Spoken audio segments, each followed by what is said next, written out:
Welcome to the Mayu Water Appreciation Academy, a podcast series dedicated to promoting understanding and awareness of water, its quality, and its crucial role in our lives.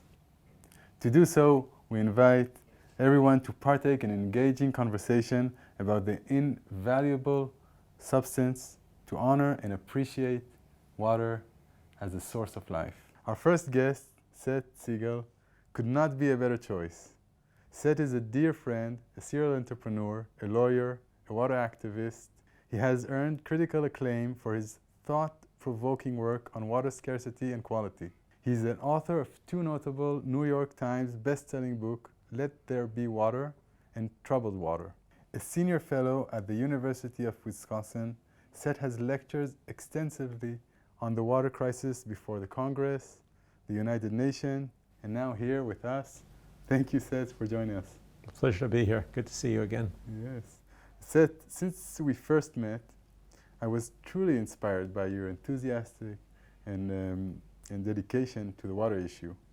So I want to thank you for motivating me and many others, and for your remarkable contribution in bringing the awareness to water and bringing the water story to the family tables. First question, I'm curious, what is it about water that sparkled your long-term passion for it? I began thinking about water quite a number of years ago, but not initially from the perspective of water quality. I started thinking about it from the perspective of water scarcity or water quantity. And what happened was I began to realize that national leaders in the United States, policymakers, senators, congressmen, and others really weren't thinking about water scarcity, whether it's in the United States or around the world, and the complicated impact that a more water scarce world would create. And specifically, if you think about it, when I started doing this work, we were about 7 billion people in the world, and now we're over 8 billion people. And they say we're going to get to over 10 billion people before the number will level off. And I was concerned that with more people needing higher quality food because they're more affluent, that we wouldn't have the agricultural land that we needed and enough water for that agricultural land to grow the food that we will need for the world, and that this was going to lead to higher food prices, global instability, revolutions in some countries, and massive numbers of water refugees.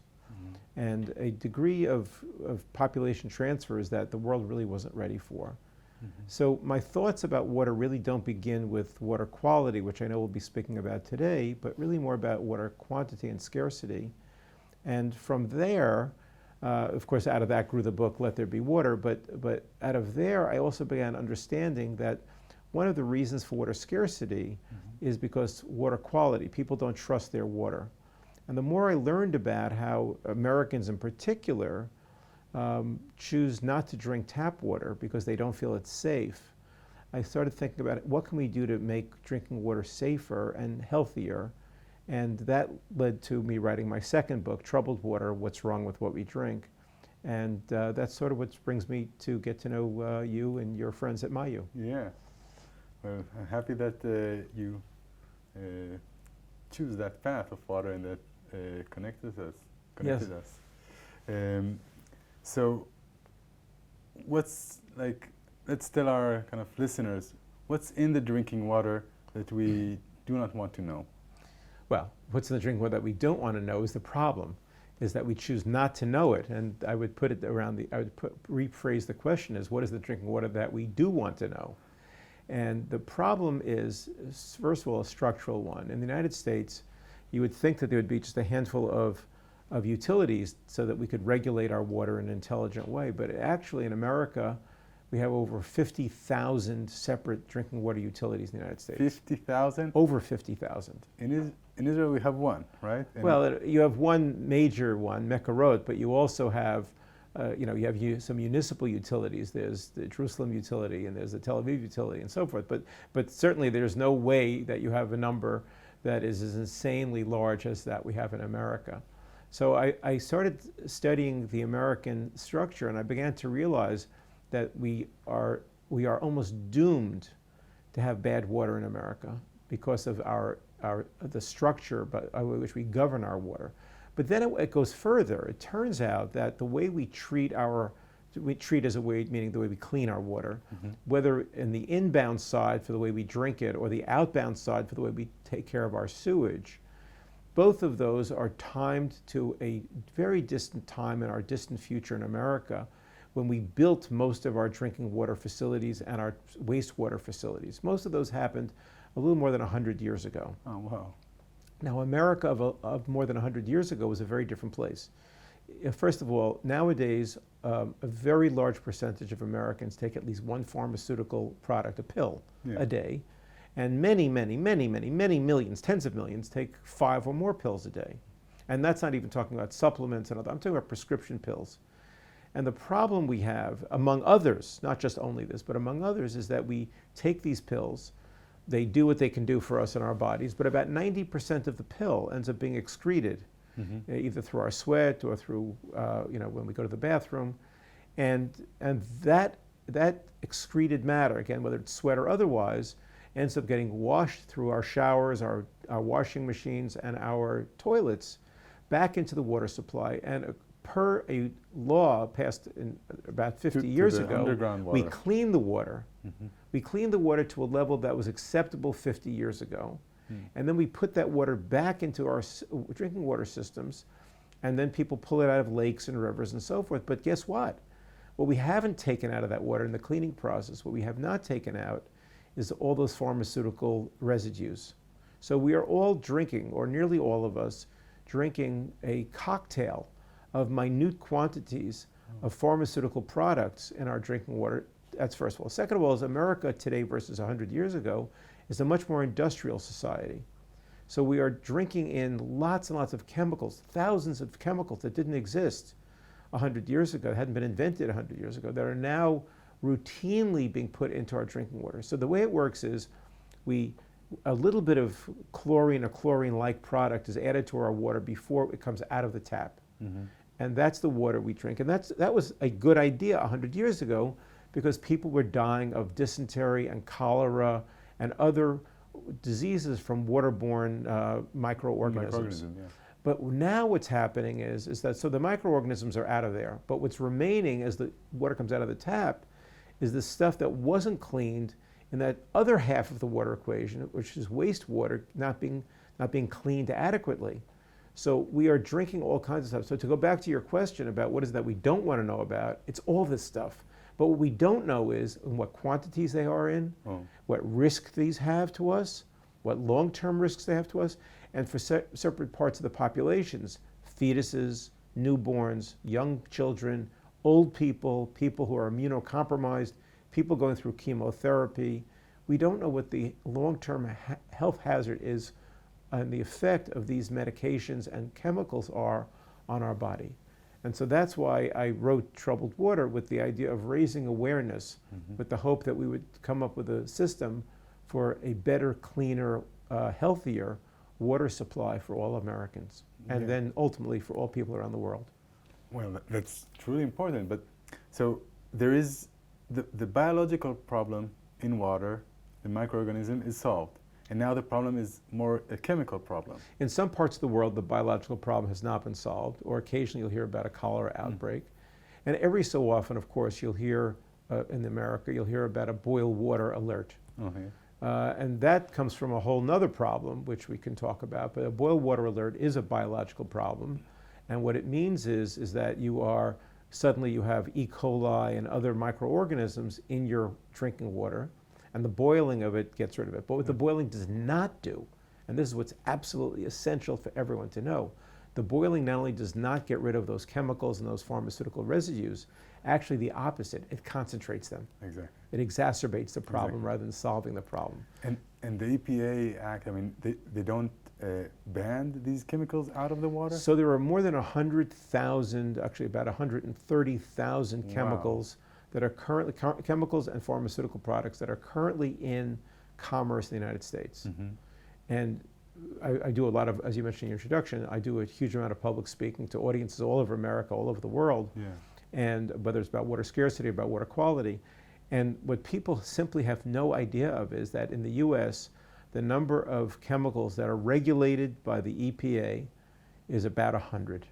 So we have 130,000 problematical or possibly potentially problematical chemicals. 0.1%. Well, you can do the math, but I'll just say that it's about 100, and that's a number people can figure out is not a very high number.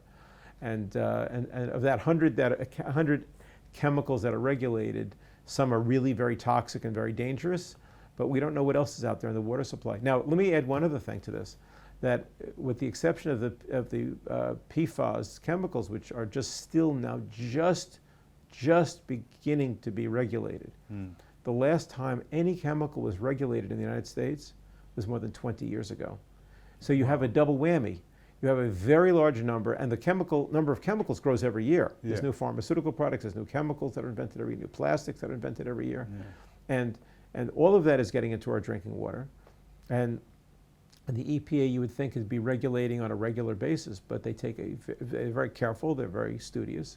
They take a very long time to figure out whether they should regulate something. And of course, industry, the chemical companies, the plastic companies, the pharmaceutical companies, they're not in the mood to have things regulated, so they push against it. And then here's the ironic part. Our mayors and our governors, whether Democratic or Republican in the United States, our mayors and our governors are equally eager to not have chemicals regulated, because every time you regulate a chemical, the water utilities have extra expenses. And politicians do not like telling their publics that the price of their water has to go up to make it cleaner. So it's out of sight, out of mind. The pipes are underground and they're breaking, and it's okay, no one cares, let it be. Until there's a water main break, nobody notices it. And the water we're drinking, okay, so there is some risk, and some percentage of the population will get kidney cancer and thyroid cancer, and some percentage of pregnant women will have problematical pregnancies. But the attitude is, it's not really a crisis, so let's just leave it alone. I mean, that's why we're here, in order to raise this conscience and let people know, and then demand it, because... Well, actually, Mayu is to my mind, is an elegant solution. It's not the only solution, but it's the best elegant solution that I have seen. And why I say that is because after I finished the research, it took me quite a long time to do it for troubled water, I proposed a multi-billion dollar, almost $2 or $3 trillion national water grid reconfiguration. And what I came to realize after the book came out is that every part of the book is correct, and my conclusions are fine, but they are not realistic. And the reason they're not realistic is because there's no way in the world that the government is ever going to spend that kind of money for a problem that isn't seen as a problem. Even lead pipes, which thank God that the government now says it's going to, over the next several years, going to try to fix the lead pipes problem. Even that, it's been around for decades and decades, and people have known since the 1940s it's a problem. People haven't done enough about it. So my realization was that we're not going to have a conclusion that the government's going to say, oh yes, goody, goody, we can fix the water problem, we'll spend $1 trillion or $2 trillion. They're just not going to do it. So the conclusion I came to is, and this happened about a year after I finished the book, is that what we really need is point of source purification. So we don't need, the water is clean enough for our showers, the water is clean enough for our washing machines and our dishwashers. So the thing we need to do is we need to figure out a way to purify the water that comes out of our tap that we're going to drink. Decentralize the control over our drinking water quality. Completely correct, exactly correct. And decentralize it. And then the beauty of Mayu is, why I love Mayu is, that a very large number of Americans are not drinking tap water because they don't trust it, and because they don't like the taste of it. And it's a shocking number. About 60% of all Americans get all or most of their water from bottled water. And a very large number of other Americans are drinking soda or juice that adds to the obesity crisis, which I don't really want to get into that today, but it's a real problem. So why Mayu is such an elegant solution is that it provides a whole variety of flavor profiles. I'm not talking about cherry and strawberry and raspberry. I mean like it makes it taste like your favorite bottled water, or your favorite mineral water, or your favorite esoteric water. And it gives you a lot of different flavor profiles that softens the water, that makes it rounder. And I've tasted it. It's very quite delicious water. It takes tap water and makes it very delicious water. And I think that if you could tell people that, especially with the new system coming, the Mayu 2, that you have water that is as purely healthy as, it couldn't be healthier, couldn't be safer. 100% of the microorganisms, 100% of the pharmaceutical products, 100% of the chemicals, residues, all of that come out of your water. And you also will have a water that you will pick the flavor profile for. I think that this fixes several problems all at once. It's the end of bottled water. Last year, listeners are going to get shocked. You ready for this? Okay. Last year in the United States, just the United States, 74 billion with a B. 74. Billion separate plastic drinking water bottles were sold in the United States. It's crazy. 74 billion. So we talk about the... How much of them are recycled? Oh, it's about 10% at most. Yeah. So we have this massive amount of plastic that's being created. Most of it's going into solid waste trash or into our waterways, into our oceans. It's creating second and third order magnitude problems. Mm-hmm. We could get rid of all of that plastic. We could make better use, much better use of our tap water, our drinking water. Households could save hundreds of dollars a year on what they are now spending to carry water to their homes. The environment will be cleaner. There'll be less pollution from having to transport this water from great distances. And people could then take a bottle of water if they're going on a hike that day, exactly, if they want. Or they could take a bottle of Mayu water and put it into a reusable bottle of water. But they could then have a choice. When I was in my 20s and 30s, nobody drank bottled water. You just assumed the tap water was safe. Yeah. Now we need to go back to that where people can also assume the tap water may not be safe, but with a small detour through the Mayu system, whether it's a swirl or the Mayu 2, which is really the purification system, you can have your dreams come true. From a water perspective, from an environment perspective, from an obesity perspective, from a solid waste perspective, it checks all the boxes that those of us who care about how society is organized and how water is organized within society would dream of. Exactly. So I think let's go one step back, because if there is a problem in the tap water or you cannot trust it, then what most people do is they drink bottled water. Now, is that a solution? Well, the joke about it is that it's a fool's paradise. That's the joke about this, is that people think that bottled water is the safest, cleanest, healthiest water you can have. And first of all, bottled water is regulated by a completely different part of the federal government. It's regulated by the Food and Drug Administration and not by the EPA. And if we thought there was a problem with the EPA having 50,000 utilities to regulate, and they mostly don't regulate them, the water bottle problem is even more severe, because if you bottle the water and sell the water in the same state, it's not subject to regulation at all.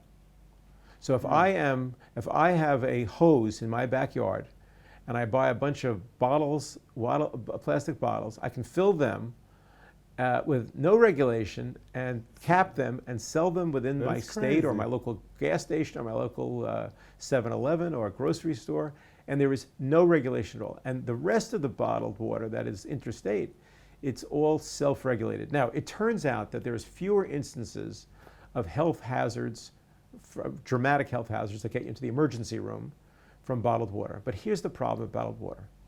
Bottled water, plastic bottled water, is composed using a number of different chemicals, many different chemicals, because it comes out of either natural gas or coal or petroleum. And so there's many, many different chemicals that make up your bottle, and it's not consistent. It's very, very different depending on the source of the plastic. Mm-hmm. But what's uniform across all those plastics is something called phthalates. And what phthalates are is they are something that are proven to create all kinds of problems for fetuses. It creates rather, I don't want to get too graphic here, people can look it up if they wish, but it creates rather gruesome implications for the sexual health of people's children, you know, when they're in fetus and when they're babies. And so the mommies are drinking this phthalates through their bottled water.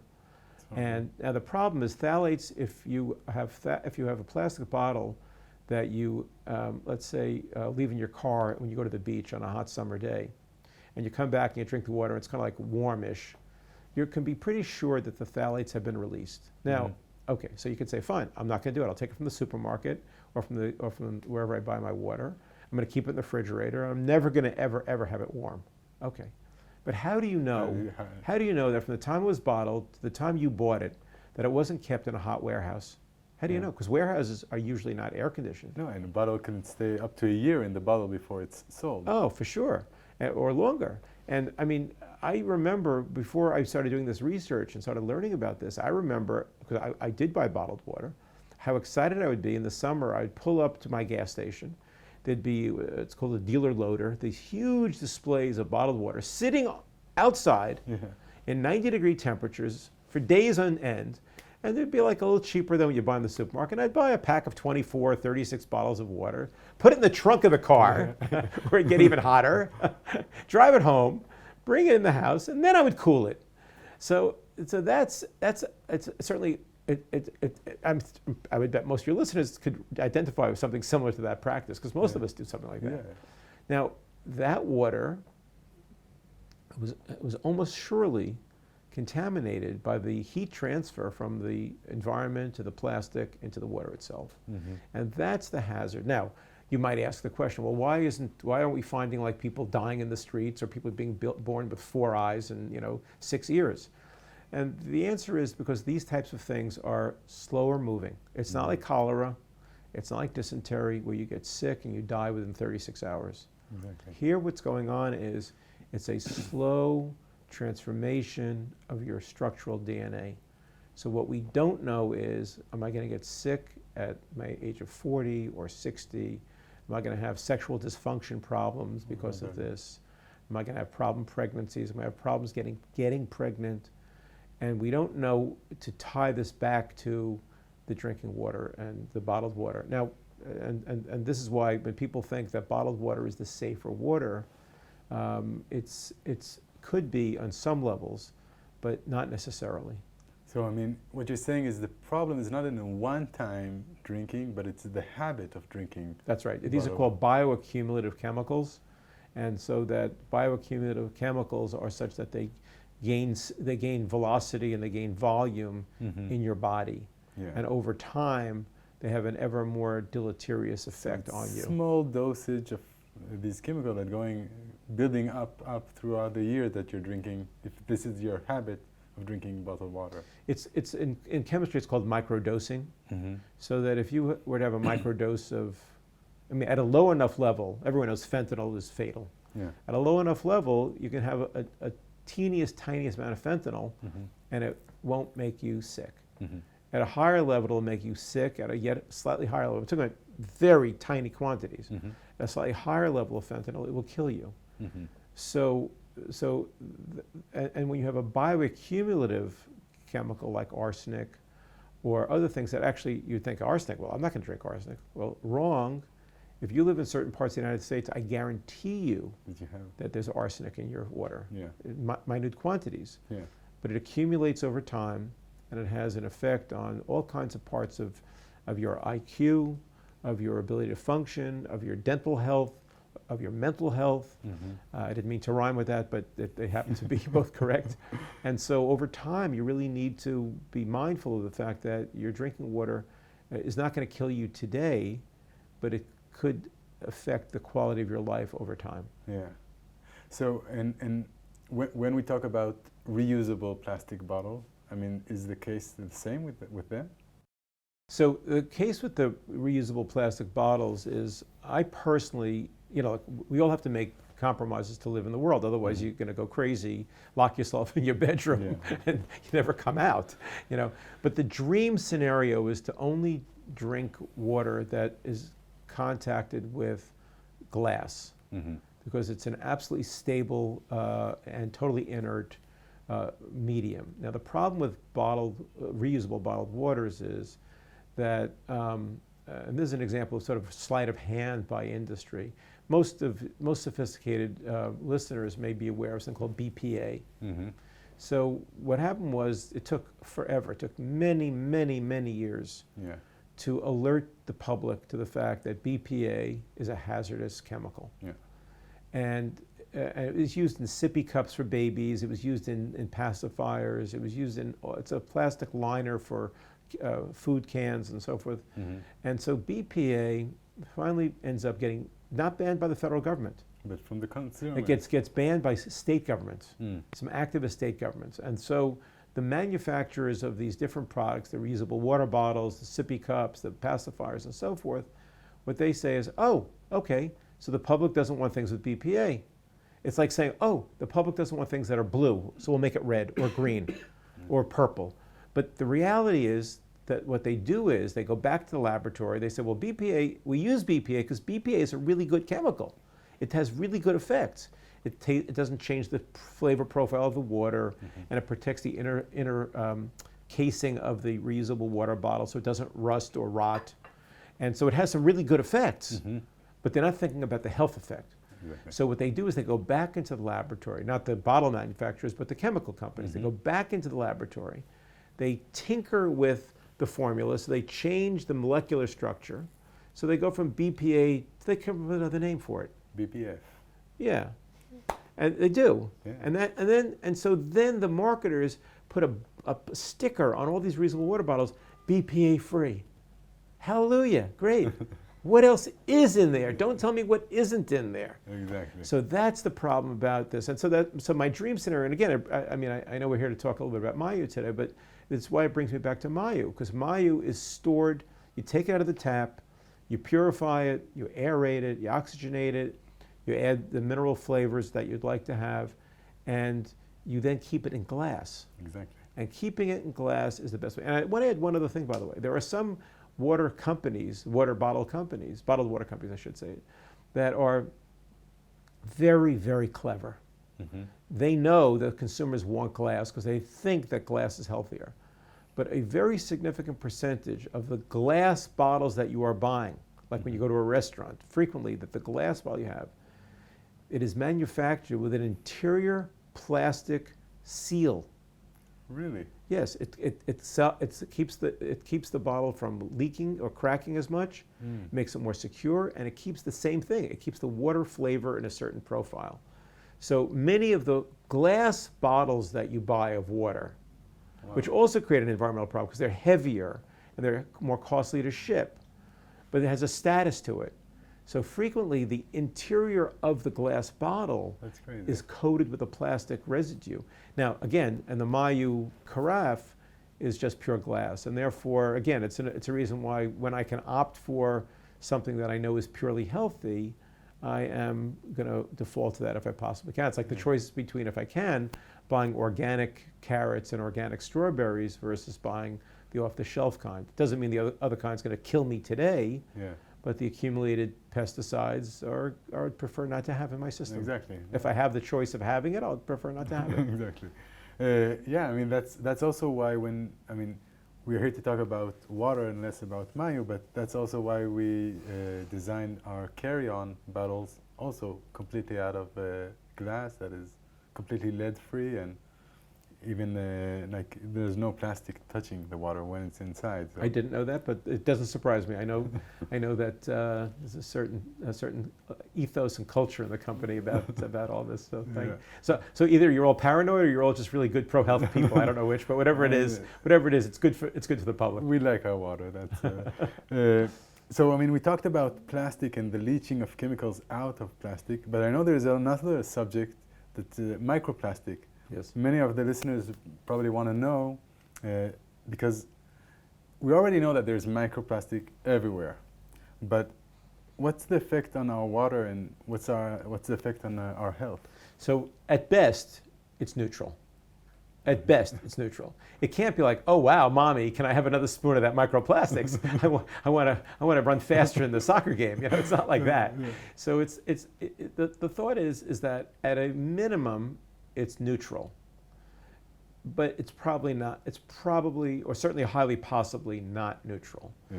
And I have a whole section of troubled water that talks about microplastics, and what the fear is that the microplastics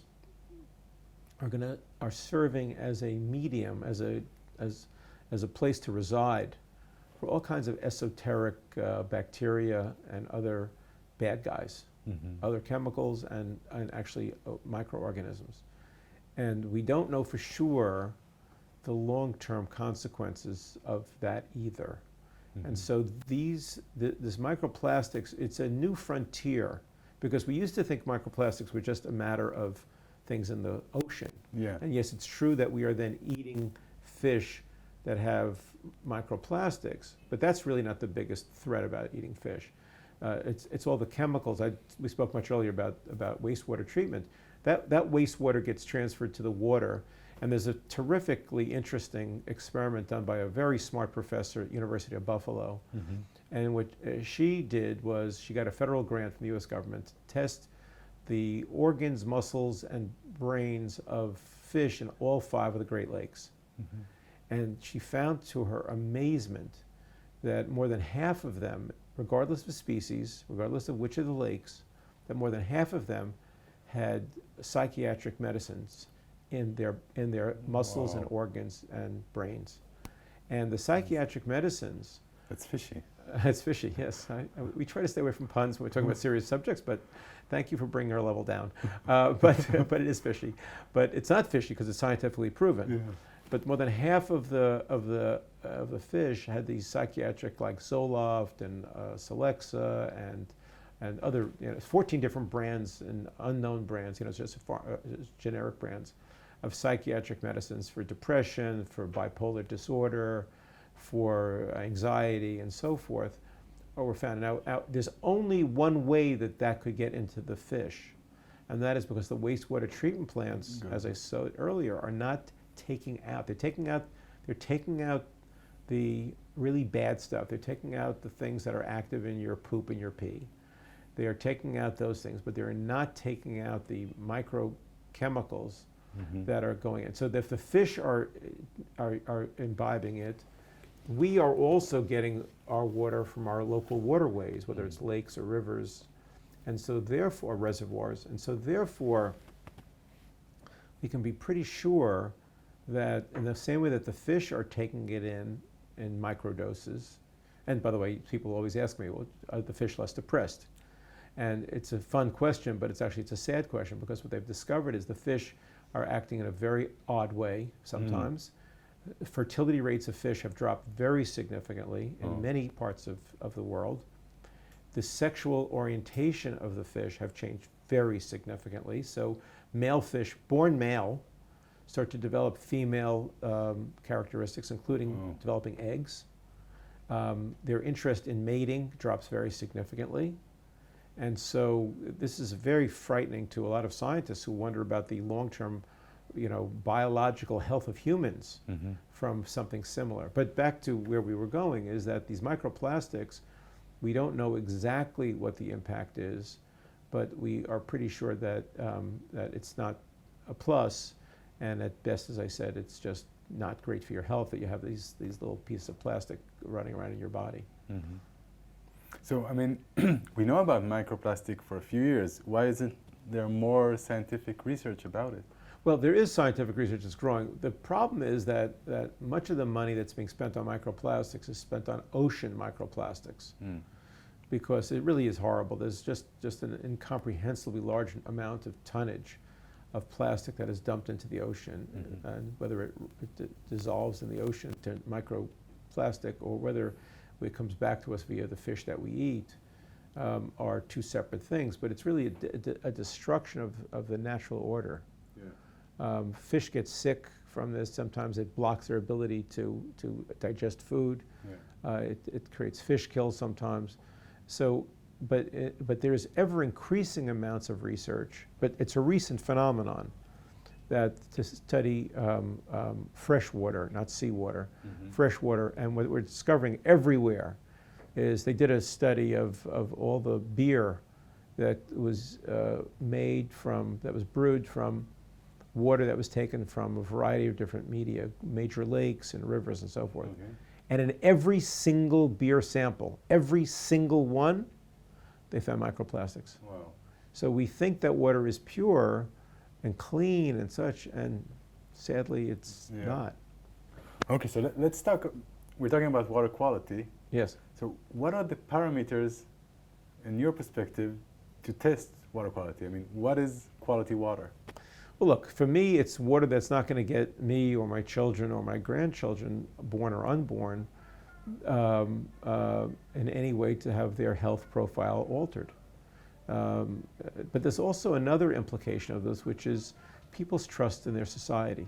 Mm-hmm. If government can't deliver something as basic as safe, healthy water, it allows consumers, it allows taxpayers, allows citizens to have a feeling that, or to question, where else am I being failed?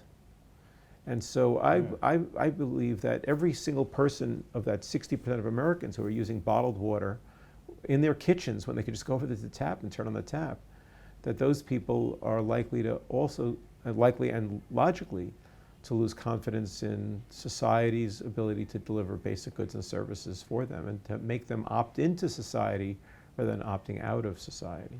Yeah. And now, here in Israel, we're drinking almost 90% of desalinated water. But I know it's growing up in California and other regions in the US as well. What do you think about that? Is desalinated water quality water or? Well, desalinated water is, by its very definition, is going to be a healthier water, because without getting too technical here, desalinated water goes through a very, very extensive kind of filtration down to the molecular level.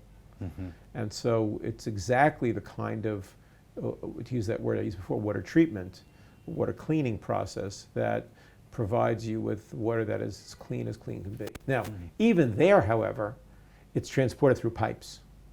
Now, for me, by the way, desalinated water is really good enough, but it's purely fine enough. But if you're truly and absolutely a purist, I want to be sure that there's nothing, then again, it goes back, this is why I came to a different conclusion after I wrote Troubled Water, is that you will find yourself wanting to create a situation where you could really clean it at the point of use. Yeah. But yes, desalinated water, because of the way you get you're not just getting the salt out of the water, you're getting everything, all the minerals that are in the water, you're getting everything out of that water.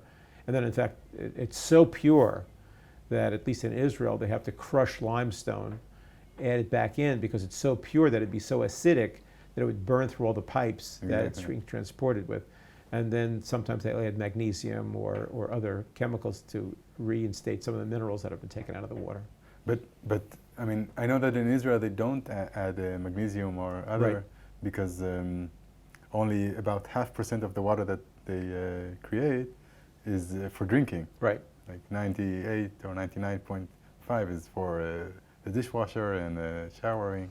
So, I mean, like, it's not only what you don't have in the water, it's also what you do have. I mean, drinking. Yeah, so that's one of the arguments. I've been following this, the Israel issue for many, many years. Mm-hmm. Personally, I think they're crazy. I think they should just suck it up and spend between $250,000 and $500,000 a year is the total cost of the magnesium. And I think that they say it's only 6 or 8 people a year who die from heart attacks because they don't have enough magnesium in their diet and they get it from other sources. All true. But I would argue that give people, forgetting about the health issue, I would say just give people confidence that their water is absolutely safe and good and healthy for them. So I would do it for public relations reasons, if not for health reasons. And so you could just add that magnesium back into the water very, very easily and transport it that way. But I understand the argument saying, why waste the money? And what the health authorities say is, well, then everybody should have a bottle of supplements and take a daily magnesium pill, and they'll be home free, which is true, but I think belies the argument of making it very easy for consumers to just adopt the habit of drinking their tap water with the knowledge that it's healthy and safe. Mm-hmm. I'm sure that our audience is also a bit concerned about the water that they're drinking. So, and I know you are a pragmatic and optimistic guy. Both, yes. Pragmatic and optimistic, yes. Yeah. So, I mean, what solution can you advise the average person to make sure that he's drinking and his family is drinking healthy water? Well, look, I wrote Troubled Water with the specific thought in mind of trying to provoke citizen activists to start educating their elected officials. That was why I wrote the book. But whether or not that will happen, I think there's a near-term solution that you can't wait until everybody wakes up. And the near-term solution really is to start thinking about getting purified water to drink, to use to making your soup and preparing your food, and to just take it to every activist citizen take it upon himself and herself to start thinking about how they can increase their health. And so we all do that. You know, I don't smoke cigarettes, but both of my parents did. And I mean, I guess people still are smoking cigarettes, but I suspect in far lower numbers. And you know, my diet is certainly healthier than my parents were. And my father and mother never exercised. I mean, walking to the corner and back was considered exercise. And I can't say I exercised as much as I would like, but I certainly have it in my mind that I should be doing that. And so, you know, you see where I'm going with this. Yeah. And so I think it's upon each of us in this generation to take it upon ourselves to figure out a way in which we can improve our health from many different areas. You know, like we don't allow ourselves to get, when I was a kid, it used to be cool to get sunburned, right? It used to show that you were you know, outside. Now it's like, goodness, I mean, I wouldn't let my grandkids outside without, you know, putting all kinds of sunblock on them, and I walk on the shady side of the street, you know, all those types of things.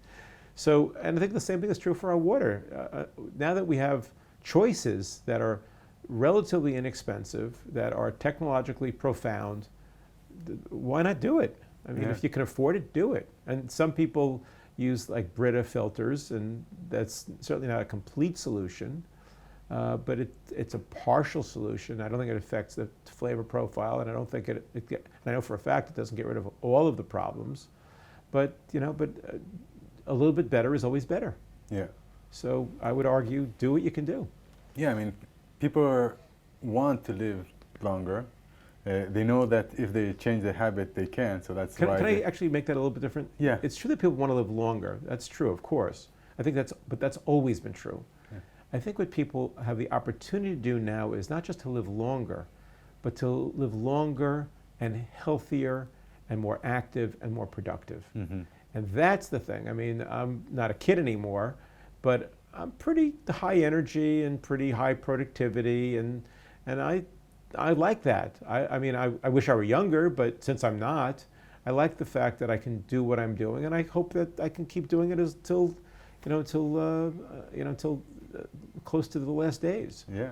And I think that's on us, whether it's water or exercise or not smoking or the just, food, yeah. or the food we eat, you know, and so forth is to protect ourselves. You know, we're talking about water today, and we talk about microplastics, but the truth is there are microtoxins because of that same chemicalization and industrialization of society that I talked about earlier. And by the way, when I'm talking about this industrialization of society, it's not just America. It's all of Europe. It's all of Japan. It's all of Australia. You know, it's the developing world has less of it, but they have more other challenges that cause them to have lower quality of life. But for those of us who are blessed enough to live in the industrial societies that give us so many benefits, then let's take those benefits, but not let those same benefits, the chemicalization and industrialization of society, lead to harm to us. That's where we really have to go. And we have to be, look, I'm very publicly a pro-business person. I'm not in any way anti-business. I think business brings great, wonderful solutions to society, but that doesn't mean that everything that industry and government does is to the good. They have their own interests in maximizing sales and maximizing profit, and if the government is not going to be astute and on their toes to regulate them, then it falls to the average citizen, the average person, to just simply say, then fine, I'm going to take this on. I'm going to educate myself, and I'm going to do what I can do. And make my choices, And make my choices, exactly. And it doesn't mean, by the way, I want to say something also very important, I think. I worked very hard. Some people who read Troubled Water said, you know, you're not scaring people enough. I said, I don't want to scare people. I want to inform people. And you know, I was encouraged for marketing purposes to make the book scarier. And there were enough scary things in the book. You know, people dying, and clearly dying from bad chemicals and water and so forth, clearly. And I'm not interested in scaring anybody. What I want people to do is to be informed and then to take action, whether it's to educate their elected officials or to change what they do in their homes and in their offices. And to my mind, that's a win. And that's really what my goal is here. My goal is here is is to be a bit of a Paul Revere and a bit of a Johnny Appleseed at the same time. Paul Revere calling out that there's a danger, and Johnny Appleseed calling out that there's an opportunity for growth. Exactly. So I mean, I agree. I think people that want to live healthier, I mean, they're very, sometimes even obsessed about their food. And what we're trying to do is raise the conscious for the water, because that's actually the biggest substance that you put in your body, right? Well, I mean, look, I can't say for sure that there aren't other sources of toxins that are getting to you, but clearly your water is clearly a major medium or vehicle for toxic intake. There's no doubt about that. That's a long accepted proven fact. And again, I don't think we should be focused only on the people who are, who are afraid of the world. I like the idea of engaging the world. I'll sometimes cross the street against the red light if the car is far enough away. I will take chances that are measured, intelligent chances. I don't want people to have to wake up in the morning wondering, is today the day, God forbid, I have a molecule of some toxic element. I want people to engage, but I want people to also say, where I can make myself safer, healthier, better, I will also do that.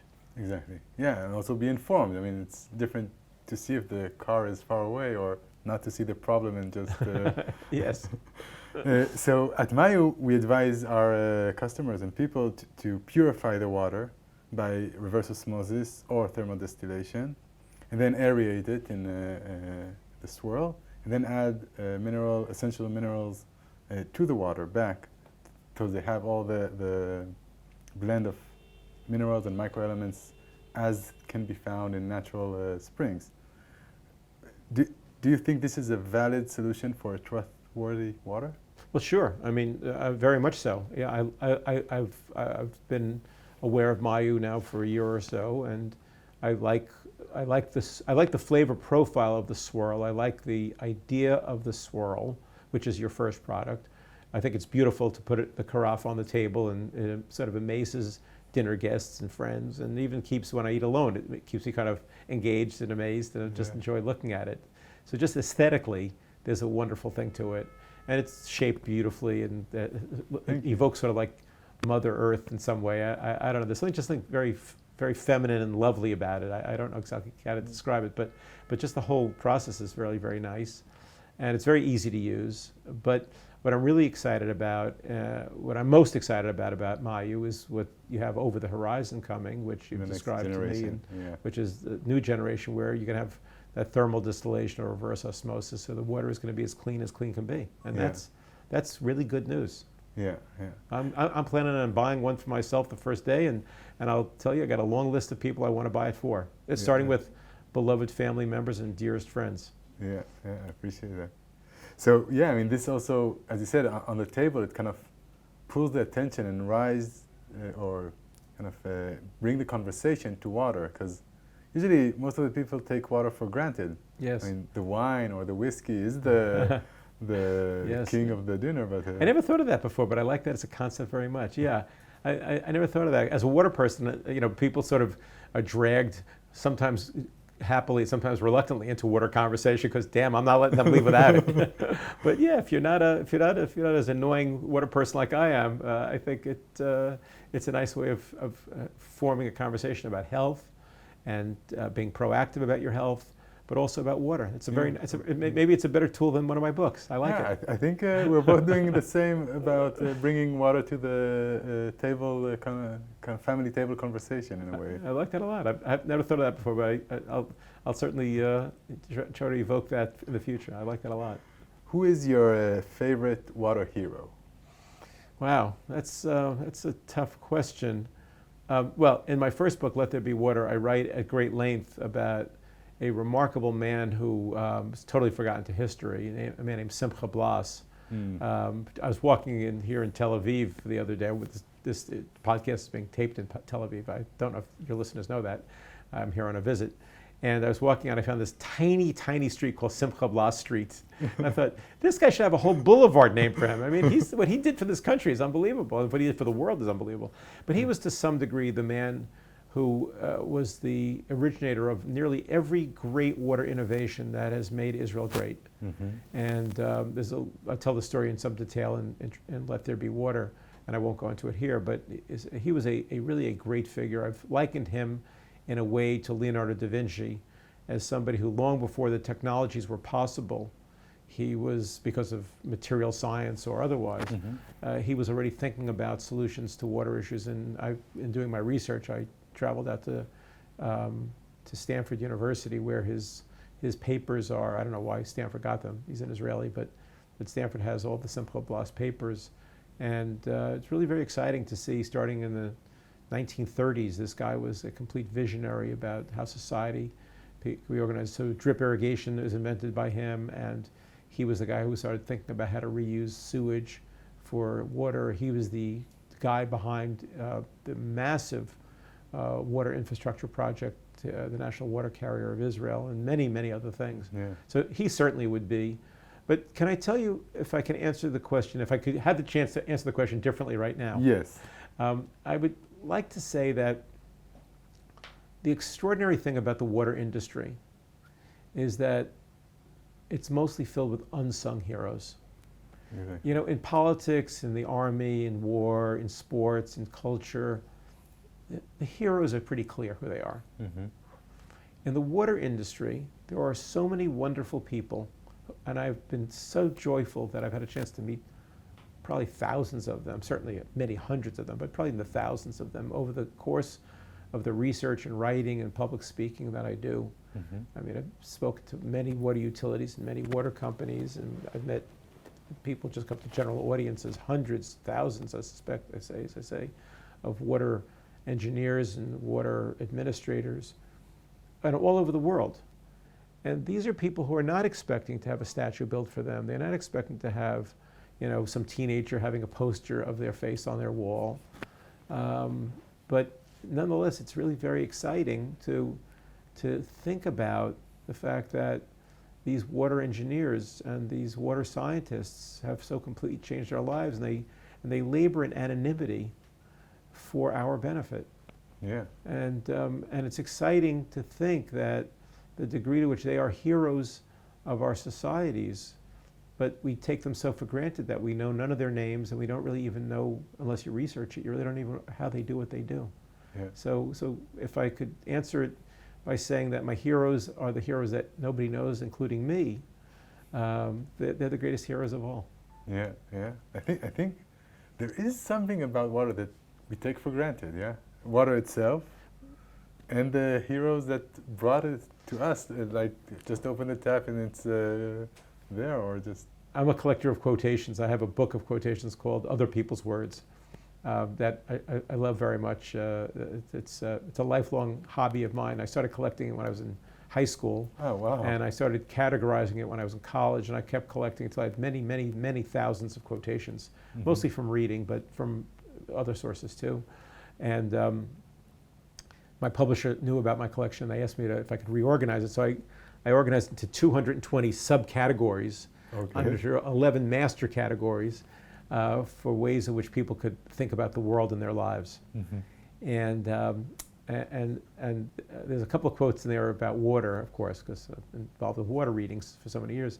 And one of those quotes is that you ain't gonna appreciate the water till the well goes dry. And that's Bob Marley, the great Jamaican singer. But Benjamin Franklin, the great American founding father, had a similar thought, which is that until the water is not there, we don't appreciate it at all. Yeah. We think of it as sunshine or air, as an inexhaustible resource. And the truth is it's a vast resource, but it certainly is not inexhaustible.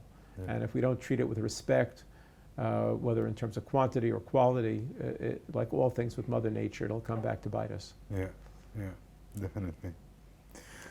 So maybe you can share with us what is the most remarkable thing that you learned about water in these years that you didn't know before? Wow, it's a tough question. That's like one of those questions that you think you should be prepared for because you think that somebody's going to ask that. But so what is the most remarkable thing I learned about water?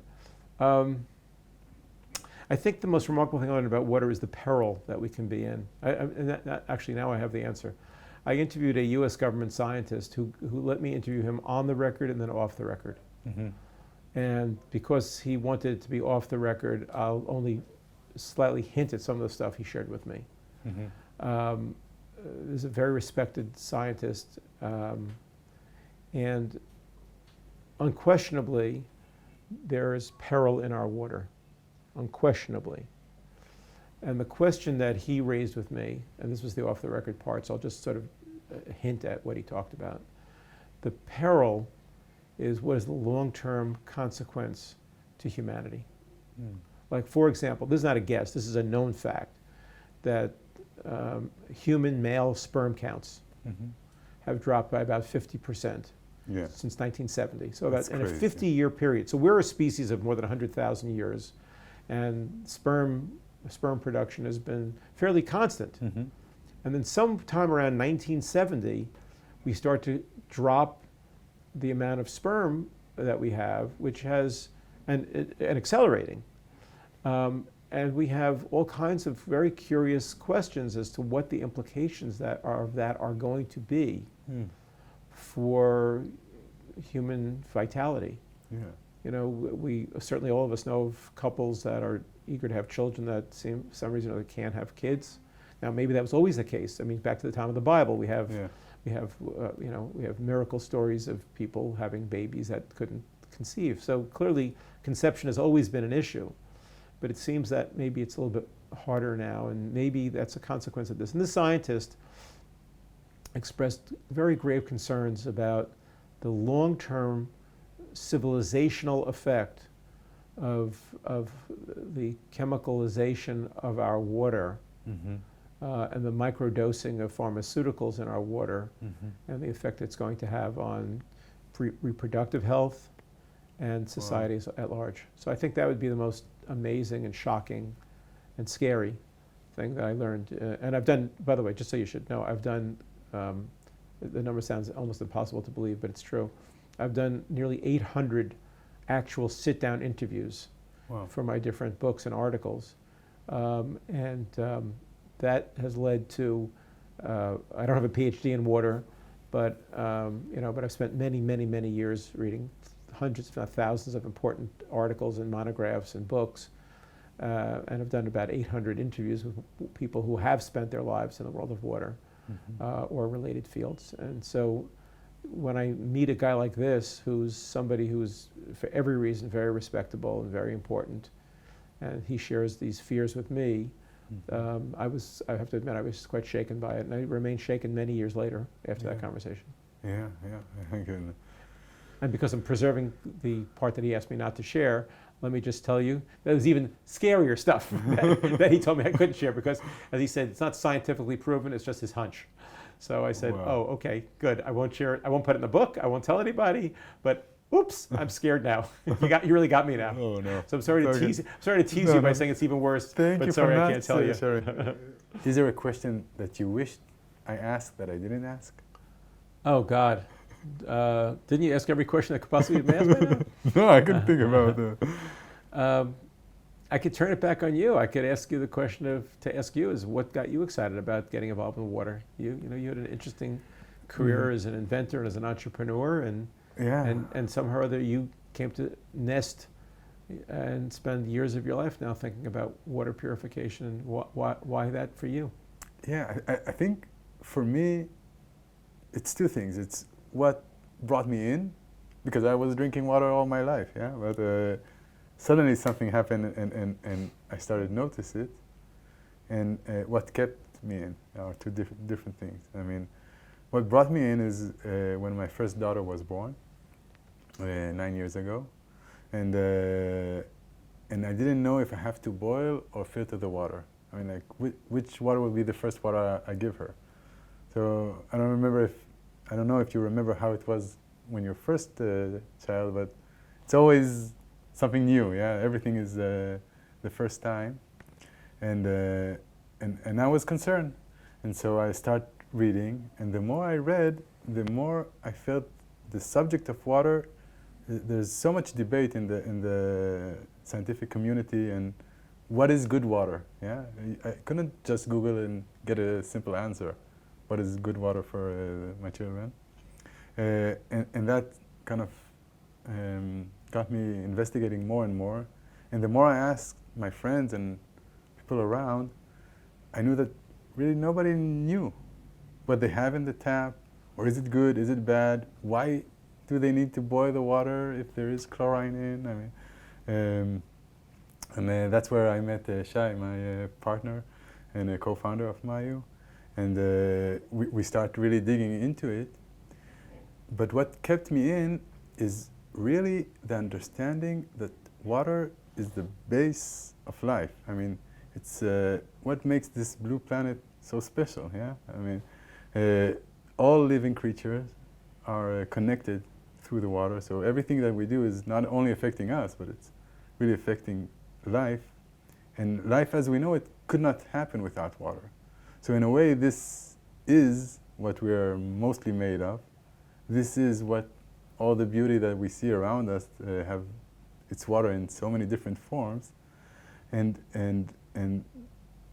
this very simple molecule, yeah, H2O, is much more complex than any other element that I've been dealing with. And I deal with many different materials. And the way you can kind of, let's say, make it more scientific is the anomalies of water. Yeah? Anomalies is just a different scientific way to say this matter acts in a way that we don't expect it to act. Yeah? Mm-hmm. So some materials have 1 or 2 or 3 anomalies. Water has more than 70.